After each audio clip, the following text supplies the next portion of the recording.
Assalamualaikum Bu. Waalaikumsalam Mbak, silakan masuk. Iya Bu. Silakan duduk. Baik Bu, terima kasih. Oh iya, bagaimana dengan posisi duduknya? Apakah sudah merasa nyaman? Kalau belum nyaman, atur senyaman mungkin posisi duduknya. Nggak usah sungkan ya sama ibu, anggap aja ini rumah sendiri. Dan kalau kenyamanan itu kan buat kita menjadi merasa lebih baik kan pastinya. Oh iya, bagaimana suhu kondisi di ruangan ini? Apakah sudah pas atau kurang dingin mungkin atau terlalu dingin? Bagaimana ibu akan atur? Mbak bilang aja sama ibu. Iya Bu, saya atur posisi duduk dulu ya Bu. Silakan.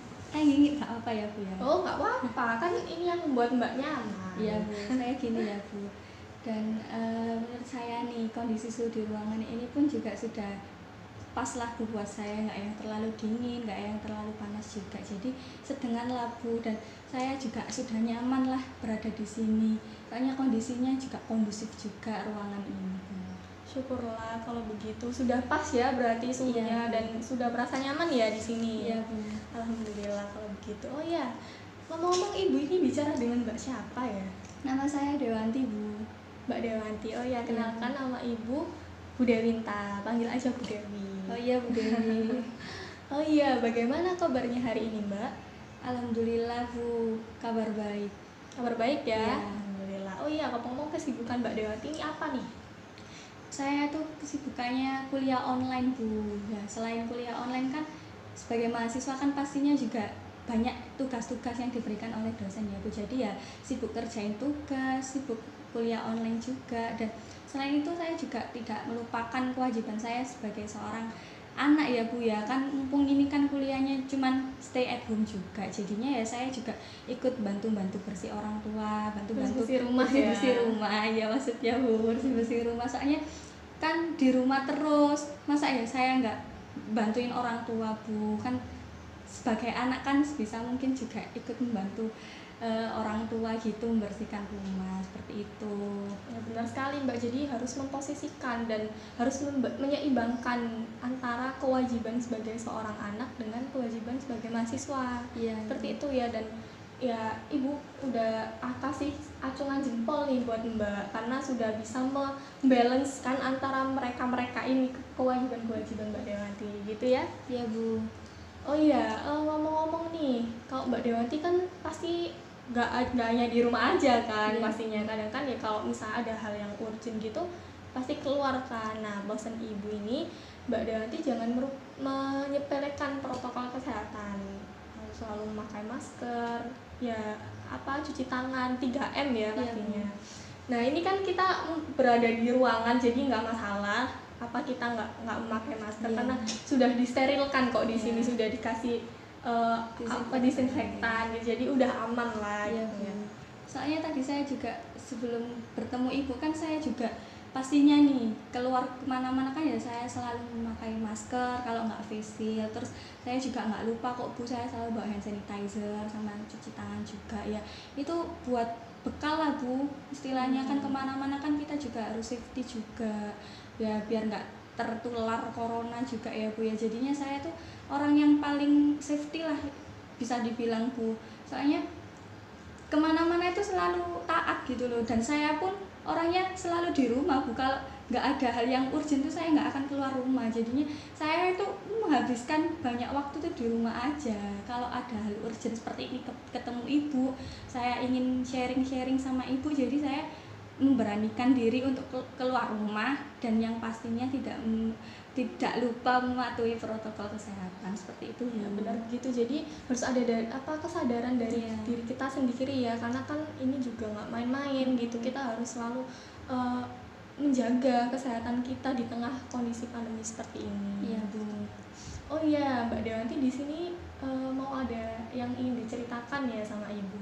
Iya Bu, saya tuh istilahnya kayak ingin konsultasi gitu loh Bu sama ibu terkait apa yang saya alami gitu Bu. Ya tadi Mbak Dewanti juga bilang sharing-sharing Iya, ya. sharing. Nah, kalau di dunia konseling itu Mbak namanya bukan konsultasi, melainkan proses konseling. Oh, proses konseling ya Bu. Ya, apakah Mbak Dewanti sudah pernah melakukan proses konseling sebelumnya? Kalau melakukan sih belum ya Bu, tapi kalau pernah dengar gitu ada istilah konseling gitu, pernah dengar Bu. Cuman untuk melakukannya sendiri tuh masih belum Iya, pernah. soalnya kan di sekolah SMA, SMP Iya. dulu kan sudah ada ya, Iya. apa konseling gitu, tapi masih belum pernah mengaplikasikan, Iya. belum pernah mengimplementasikan. Jadi di sini Ibu akan jelaskan apa sih konseling itu, proses konseling itu. Jadi proses konseling adalah upaya bantuan yang diberikan seorang konselor. Nah, konselornya itu ini tuh Ibu. Lalu konselingnya itu Mbak Dewanti. Nah, di sini kita itu melakukan proses di mana Mbak Dewanti sebagai konselor ini tuh bisa menyelesaikan menceritakan permasalahannya sama Ibu.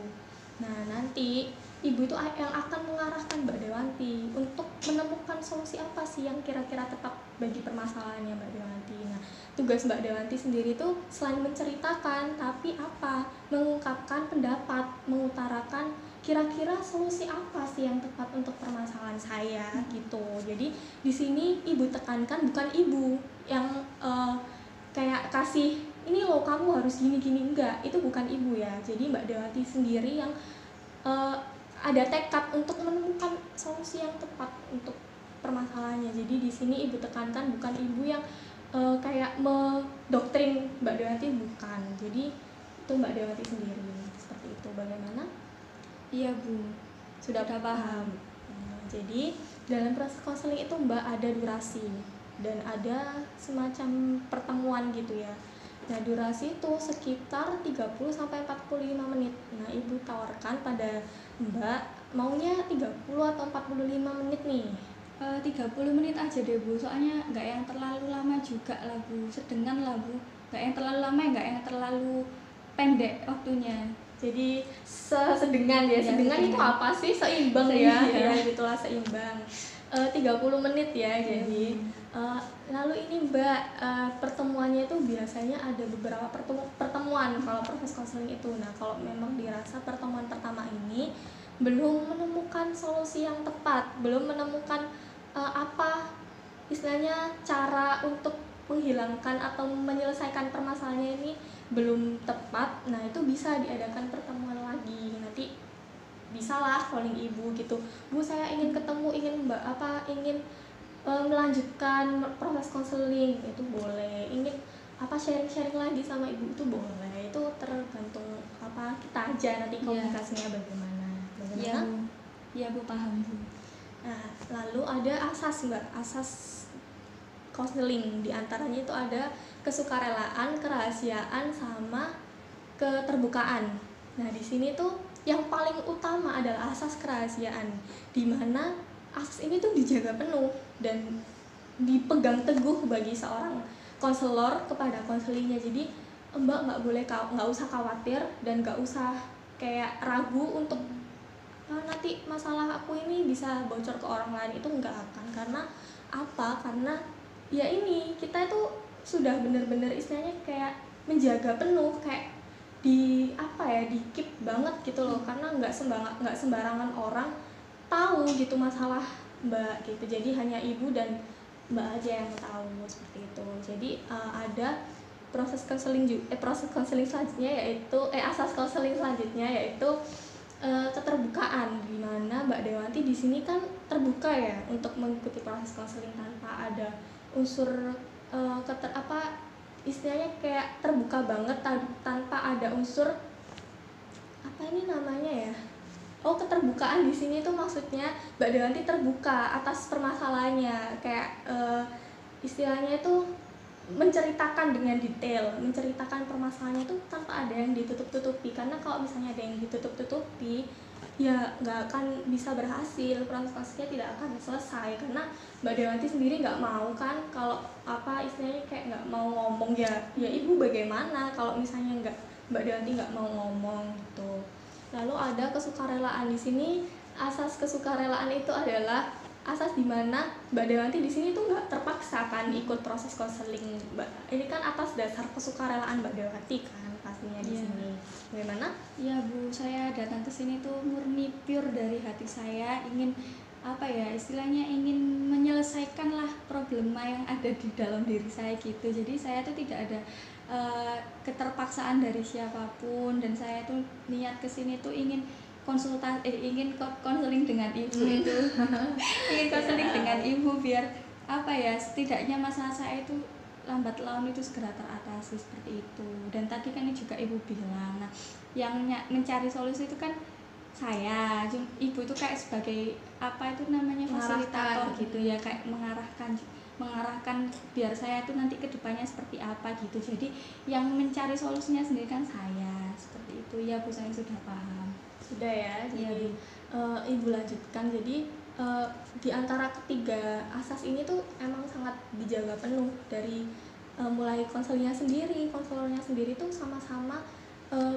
bekerja sama untuk memenuhi ketiga asas ini, seperti itu.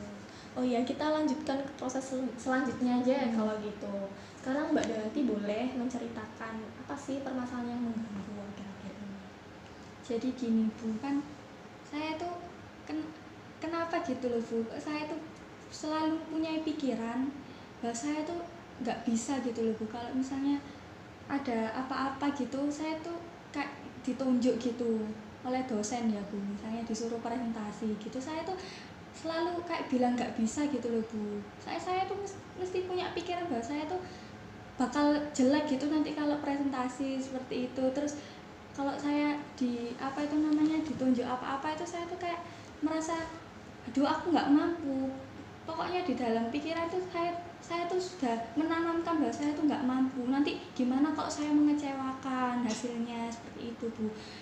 Ya kenapa gitu loh Bu, saya tuh selalu bilang nggak bisa, padahal sebenarnya tuh saya tuh pernah suatu ketika tuh disuruh present, saya tuh kayak loh Bu jangan, saya takut gagap gini-gini, saya takut nggak bisa, nanti saya takut apa yang saya sampaikan itu nggak diterima baik oleh teman-teman tuh, nanti kayak masih bingung dengan apa yang saya katakan, apa yang saya ucapkan. Jadi saya tuh kayak langsung insecure gitu loh Bu sama kemampuan saya itu Bu. Padahal setelah selesai present tuh ya lancar, alhamdulillah nih lancar, cuman ya itu loh Bu, pokoknya tuh awal-awal tuh udah mikir yang nggak baik gitu loh, aku nggak bisa. Terus padahal itu kalau dilakukan itu juga bisa, cuman saya tuh ada keraguan itu, saya nggak bisa, saya tuh nggak mampu kalau ditunjuk gitu, saya tuh nggak bisa, saya tuh mesti mempunyai pikiran itu Bu, nggak mampu gitu loh Bu. Padahal saya sendirinya tuh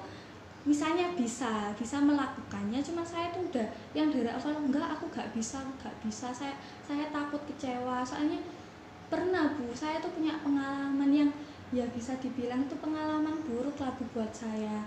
Saya tuh apa ya, dulu tuh kayak pernah ditunjuk tampil di depan umum dan saya tuh melakukan kesalahan gitu loh Bu. Jadi dari situ tuh saya terbawa sampai sekarang kalau saya itu mesti ngerasa nggak mampu. Soalnya ya dari situ tadi, dari pengalaman yang awal tadi, saya pernah melakukan kesalahan di depan orang banyak dan saya mengecewakan gitu loh Bu. Dan saya merasa saya tuh waduh aku gak mampu, aku gak mau lagi, udah gak mau lagi dengan apa ya, kayak merendahkan kemampuan saya gitu loh Bu. Dari situ Bu, seperti itu, kayak nggak merasa pede lagi dengan kemampuan saya, seperti itu. Nah, jadi Ibu rangkum ya, Iya, apa Bu. sih permasalahan yang mengganggu Mbak Dayanti. Jadi Mbak Dayanti tuh istilahnya kayak insecure sama kemampuan diri Mbak Dayanti sendiri. Iya, Dan Mbak Dayanti tuh keburu ngomong nggak bisa. iya. Duh saya nggak mampu, saya takut ngecewain orang, saya takut bikin kesalahan, saya takut gagap kalau presentasi, saya takut nanti presentasi saya ini tidak diterima oleh teman-teman. Nah itu pikiran-pikiran jelek yang mengganggu di pikiran Mbak Dayanti, mengganggu apa ya istilahnya, kayak mengganggu ketenangan Mbak Dayanti sendiri. Dan sampai sekarang pun Mbak Dayanti itu kalau ditunjuk sama dosen itu kayak yang aduh Bu jangan saya gitu, padahal kan ya dosen itu menunjukkan supaya apa, supaya kita itu tampil percaya diri, supaya kita itu ya belajar banyak, exercise sama mata kuliah yang kita pelajari itu. Karena apa, karena kan ya sebagai seorang mahasiswa sendiri kan ya harus aktif ya, pastinya harus aktif untuk mengeksplor kemampuannya, mengeksplor materinya, mengeksplor apapun itu yang demi kebaikan mahasiswanya sendiri. Nah Mbak Dayanti ini keburu ngomong nggak bisa dulu, padahal actionnya tuh belum dilakukan, belum ditingkatkan, maksudnya kayak belum digugah gitu loh actionnya. Tapi Mbak Dayanti sendiri tuh kayak yang dulu saya nggak mampu, nanti saya gini itu ya pikiran-pikiran itulah yang mengganggu Mbak Dewanti. Jadi berimbasnya apa? Berimbasnya Mbak Dewanti jadi nggak percaya diri, Mbak Dewanti jadi kayak, duh saya insecure, saya gini sih. Nah itulah yang membuat Mbak Dewanti seperti ini.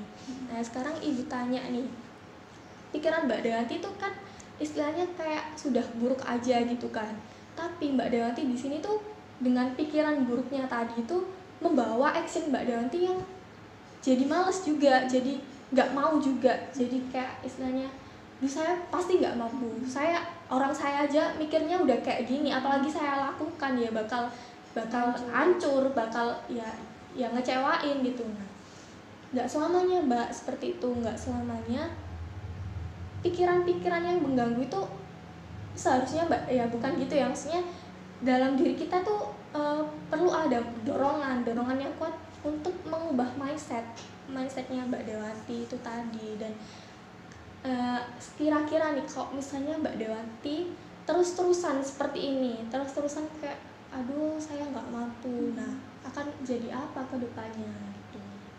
Iya Bu, saya tuh sebenarnya tuh kayak sudah sadar gitu loh Bu, sudah realize dengan apa yang saya pikirkan ini tuh pastinya tuh berdampak buruk nanti bagi saya kan. Saya ditunjuk apa-apa nanti, kalau saya ditunjuk saya bilang nggak terus kan ya malah merugikan diri saya sendiri. Sebenarnya saya tuh kayak sudah sadar, oh ya gak baik loh kalau misalnya aku kayak gini terus. Ya masa sih sampai besok, sampai ke depannya, sampai ke depan itu saya akan terus menerus kayak gini, saya akan insecure sama kemampuan saya gitu. Ya sebenarnya sudah, cuman saya tuh kayak apa ya Bu, omong doang gitu loh Bu.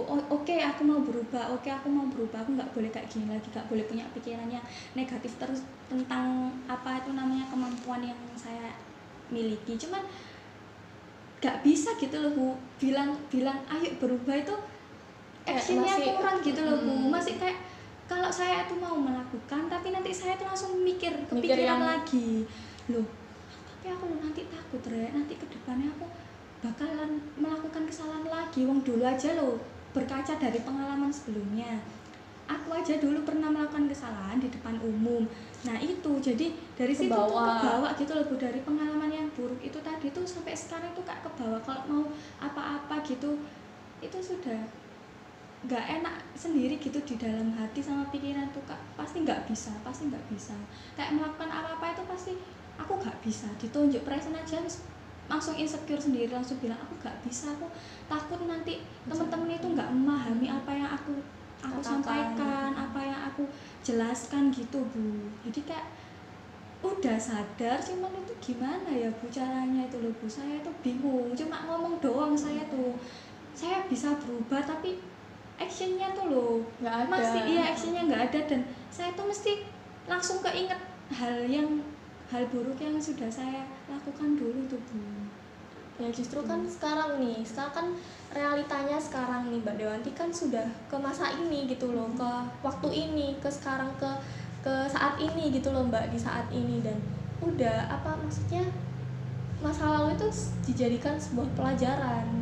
Nah kalau dulu saya melakukan kesalahan, ya sekarang saya perlu untuk istilahnya mengeksplor apa sih yang membuat saya itu kok melakukan kesalahan. Jadi itu dicari kesalahannya supaya Mbak Dewanti menampilkan performa yang terbaik lagi. Nah saat ini pun juga Mbak Dewanti kalau ditunjuk sama dosen itu ya belajar dulu ya, pasti emang nggak instan sih, karena kan emang Mbak Dewanti sendiri tuh yang mikirnya sudah seperti saya nggak mampu. Nah itu sebisa mungkin sebenarnya Mbak Dewanti tuh bisa loh untuk menghilangkan pikiran-pikiran buruk tersebut. Nah kalau misalnya Mbak Dewanti berada di zona ini ya nggak bakal bisa menjadi manusia yang lebih maju Mbak. Iya ini kan Mbak Dewanti juga sadar, saya sudah sadar sih Bu sebenarnya, cuman ya saya tuh kurang action. Nah berarti apa di sini Mbak Dewanti sudah menyadari bahwa pikiran Mbak Dewanti itu salah,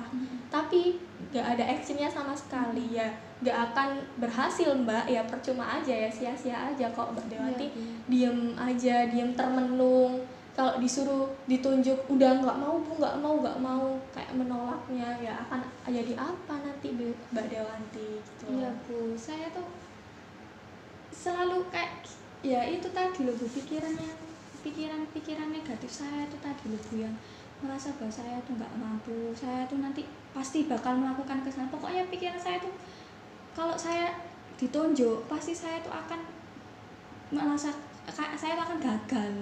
Padahal kan nggak selalu kayak gitu Bu, cuman entah kenapa setiap pikiran saya tuh selalu mengatakan seperti itu. Kamu ditunjuk kayak gini, pasti kamu gak bisa. Pokoknya pikiran negatif saya yang kayak gitu tuh loh Bu. Kan kamu dulu pernah di kayak gitu, kan kamu pernah kayak gitu tapi kamu gak bisa. Seperti itu loh Bu. Jadi sekarang ini Ibu tanya, yang harus dirubah itu apa dari diri Mbak Dewati supaya menjadi manusia yang lebih baik lagi, menjadi mahasiswa yang lebih baik lagi ke depannya? Apa nih? Ya saya harus bisa menghilangkan mindset saya yang itu tadi, mindset yang buruk tadi ya. Biar saya tuh nggak terus-menerus berada di zona saya yang kayak gini. Kalau kayak gini terus ya akan merugikan saya, dan kedepannya saya tuh nggak akan menjadi manusia yang maju. Kalau kayak gini-gini saya akan menjadi manusia yang mundur ke belakang. Iya, soalnya manusia yang mundur dan kayak istilahnya tuh itu loh Bu, di zona yang itu iya di zona gitu. yang itu aja, dan kayak merasa gagal gitu loh Bu. Saya kan selalu merasa kayak terpacu dengan pengalaman saya yang dulu buruk itu, sampai ke depan tuh berimbas sampai ke masa depannya ya, jadi saya.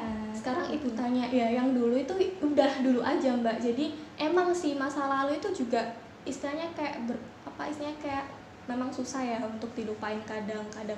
Kayak itu yang membuat kita itu menjadi throwback gitu lah sih, kayak menjadi inget masa lalu. Tapi kan masa lalu itu bisa dijadikan untuk pelajaran supaya Mbak Dewanti menjadi lebih baik lagi. Nah kalau misalnya Mbak Dewanti terpacu sama masa lalu, ya nggak akan bisa maju Mbak gitu. Sekarang ini aja Mbak Dewanti mikirnya yang sekarang, karena apa? Yang sekarang inilah yang menentukan masa depan Mbak Dewanti gitu. Jangan menyalahkan keadaan Mbak Dewanti yang saya udah insecure dulu, saya udah nggak mampu. Nah itu Mbak Dewanti tuh sebisa mungkin menghilangkan, jangan menyalahkan keadaan Mbak Dewanti yang gitu. Mbak Dewanti bisa loh kalau misalnya belajar lebih giat lagi atau belajar melatih kepercayaan diri Mbak Dewati, pasti bakal bisa menemukan kesuksesan Mbak gitu. Jadi yang harus dirubah tadi Mbak Dewati kan sudah sadar nih, mindset saya yang salah. Nah sekarang Ibu tanya, bagaimana cara mengubah mindset Mbak Dewati tadi? Ya Bu, yang misalnya nih di dalam, kalau misalnya saya kan berjanji nih, istilahnya saya tuh ingin berubah lah, biar saya tuh nggak berpikiran negatif terus dengan saya bilang nggak bisa itu tadi kan. Ya sebisa mungkin saya tuh kayak melatih gitu kan Bu, melatih kepercayaan diri saya. Ya mungkin dengan cara ya pelan-pelan lah, pelan-pelan dulu. Mungkin saya mulai sekarang tuh belajar bilang iya gitu loh Bu. Biar kalau yakin sama kemampuan diri. Biar saya tuh kalau misalnya ada apa-apa itu ditunjuk itu saya bisa siap gitu. Nggak yang selalu bilang nggak bisa, padahal sebenarnya tuh mampu, cuman udah keburu aja, terbawa pikiran negatif itu tadi yang bilang saya nggak bisa. Jadi kalau yang awalnya saya bilang nggak bisa, kedepannya tuh saya akan bisa mencobalah sedikit demi sedikit melatih biar saya tuh bisa bilang iya, bisa bilang saya mampu gitu. Benar. Dan saya nggak boleh terpacu sama masa lalunya saya yang tadi. Saya harus melihat ke depan lah, jangan melihat ke belakang terus.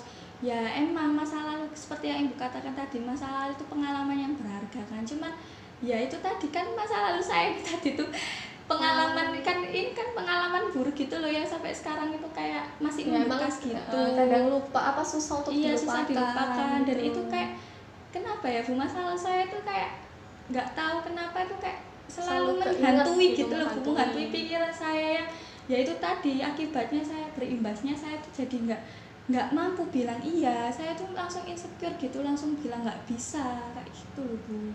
Jadi ya sebisa mungkin nanti pelan-pelan saya mulai belajar untuk bisa bilang iya ke depannya. Saya harus bisa lah kalau ditunjuk dosen tuh nggak yang langsung nggak mau bu gitu. Padahal setelah dicoba hasilnya bisa, ya kan, bisa, maksudnya tuh ya mampu. Cuman yang pikiran negatif itu tadi ya pernah bu, saya tuh juga pernah bu menolak kalau misalnya disuruh presentasi, bu saya nggak bisa bu, saya yang lain aja bu yang lebih mampu dari saya gitu.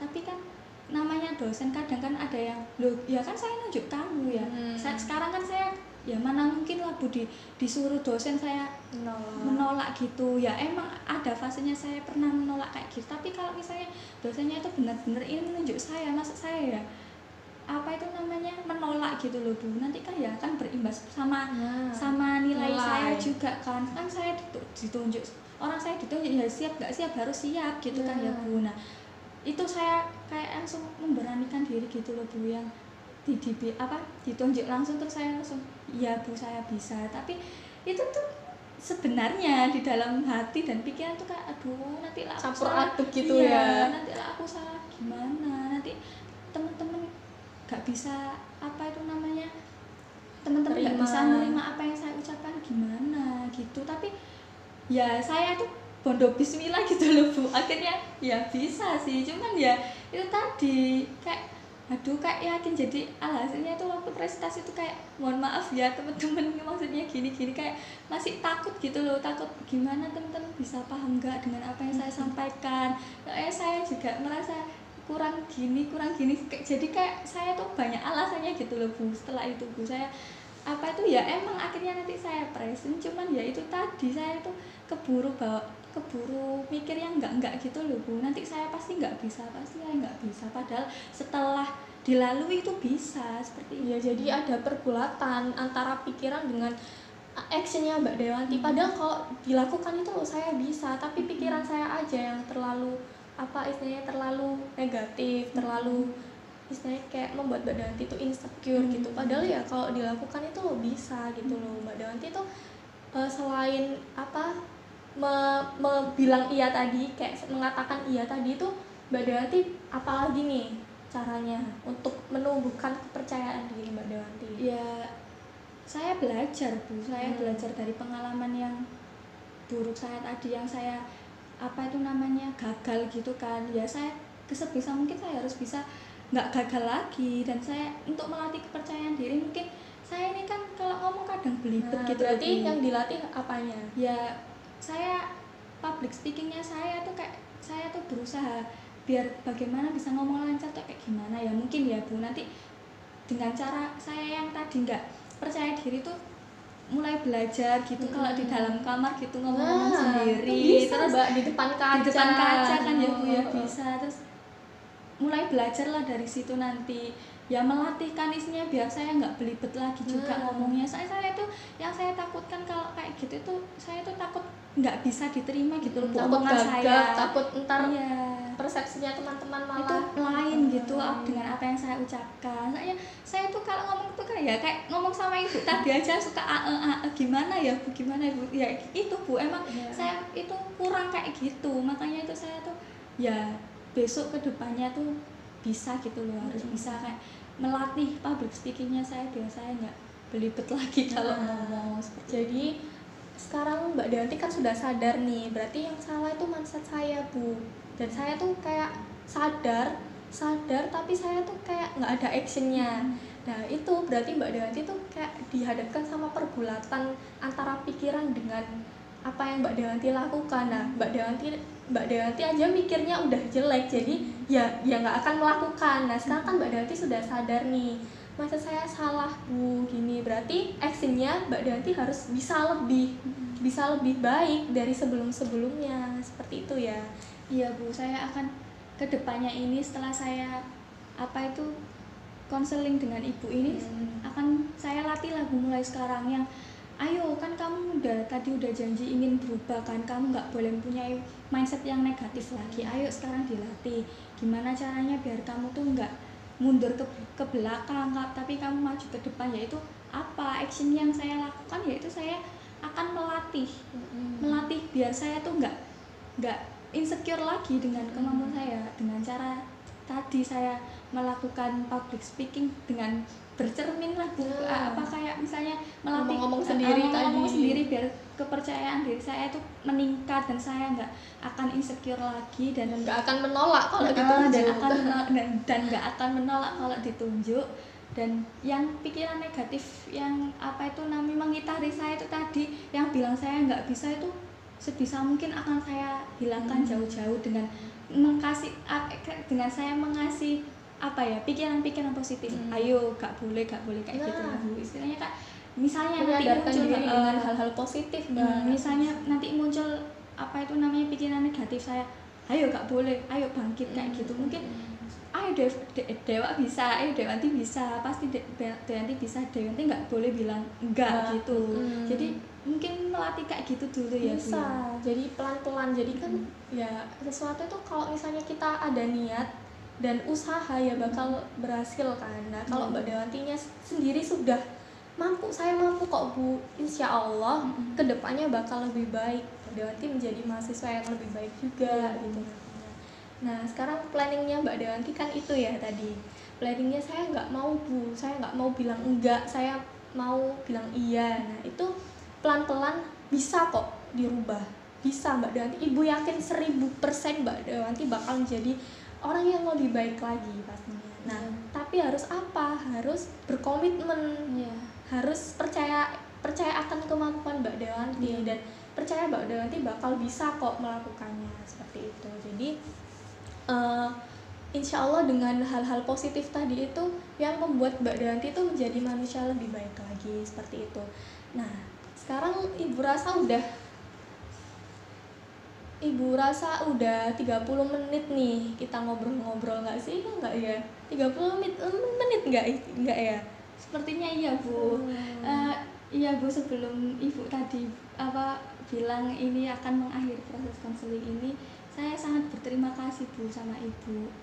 Bahwasanya saya tuh dibantu banget gitu loh untuk istilahnya Ibu tuh kayak menyadarkan saya tentang yang tadi, bahwa yang saya merasa insecure dengan kemampuan saya tuh kayak bisa mencari solusi dari permasalahan saya itu tadi Bu. Jadi saya berterima kasih banyak dan saya janji setelah saya pulang ini menemui Ibu itu saya akan mengimplementasikan apa yang sudah saya ucapkan tadi ke Ibu, biar saya tuh nggak jadi manusia yang mundur ke belakang lagi Bu, seperti itu. Terima kasih banyak ya Bu. Konsisten ya Mbak. Iya Bu. Ya saya juga minta bantuan Ibu kalau misalnya saya nanti boleh Ibu ingatkan. Iya Bu. Mbak, sehabis ini Mbak nanti tadi komitmennya ini loh. Ya, gitu saya mohon diingatkan kalau saya merasa down lagi gitu ya Bu ya. Ya Bu, saya terima kasih banyak ya Bu. Saya juga terima kasih karena Mbak Dewanti di sini aktif kayak ya saya harus gini Bu, gini. Nah itu yang membuat Mbak Dewanti bisa menemukan solusinya seperti itu. Jadi Ibu akhiri aja ya, sudah 30 menit lebih nih kita ngomong sharing-sharing ya. Jadi Ibu akhiri. Wassalamualaikum warahmatullahi wabarakatuh. Waalaikumsalam warahmatullahi wabarakatuh. Terima kasih Bu. Ya.